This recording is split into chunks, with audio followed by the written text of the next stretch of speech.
Hi, I'm Maya, and I'm going to talk to you today about something that makes a lot of people uncomfortable, which is vaginas.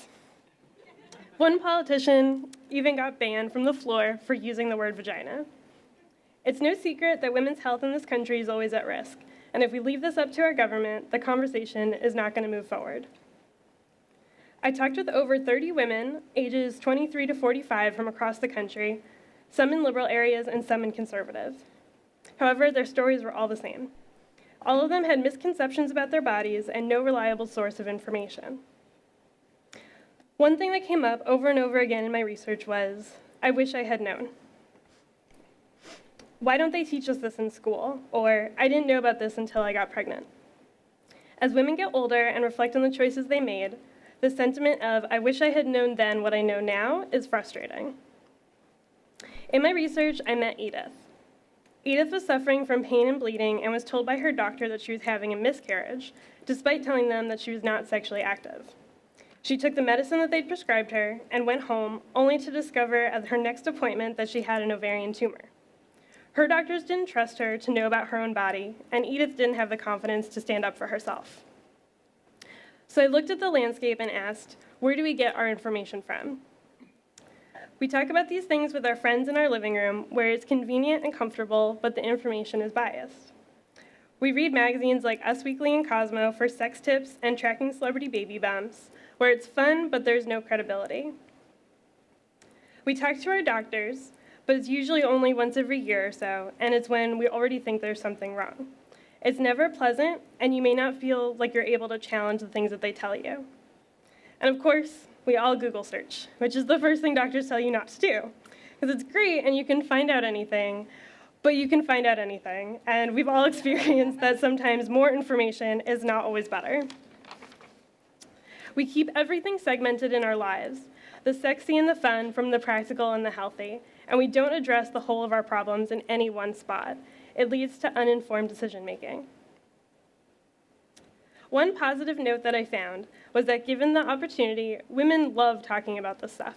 It creates a sense of community where often they can feel alone. So we need to find a way to provide a service that allows women to think about their bodies preemptively. It needs to be trustworthy, and it needs to provide unbiased and tailored information. And most importantly, it needs to be fun. So what kind of intervention could provide all of this? How about a store? This country runs on corporations. We love them, and the government loves them. This could be the answer to the way women's health is addressed in politics. So what kind of store would it have to be? A place that has both the expected and the unexpected, and a place that goes beyond products, staffed with people who have intimate knowledge and medical expertise that can answer any question. And a place where someone like Edith can gain the confidence to stand up for herself and the knowledge of her own body. A place that's as comfortable as a living room, with the knowledge base of a doctor, accessible, informative, and fun. Put simply, a genius bar for vaginas. A place to ask questions and get reliable information. A store with every product that a woman could need, from menstruation to menopause, and from condoms to medical referrals. Judgment-free, sex-positive, and all-encompassing. In order to test this theory, I opened up a store, the V Store. A pop-up shop opened in Soho, March 11th through 13th of this year.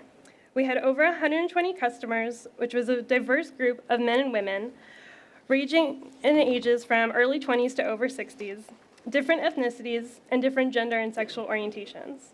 It is designed to be approachable, welcoming for everyone who can be sexually active. The products were curated with women's health in mind, high quality, no harmful chemicals, and a mix of health and pleasure. The space was arranged in life order, starting with menstruation and wrapping around through contraception, pleasure, fertility, pregnancy, and menopause. The key is to allow women to see items that may not apply to them yet. By virtue of seeing our whole life cycle in one spot, it provides a view that is otherwise very fragmented or altogether unknown until someone goes through it. We want to provide women with information before they need it, so that they don't leave the store and 5 or 10 years later think, I wish I had known. In addition to the products, the store was designed to initiate conversations. This is done through the staffing and workshop choices. I partnered with Lola, a sex educator, and Liz, a nurse practitioner, to work as a staff. They had very different approaches to the store and loved having one another there to provide a different point of view. Together, they created a perfect balance of fun and knowledge, where it didn't feel like you were at the doctor or getting a lecture about your own body.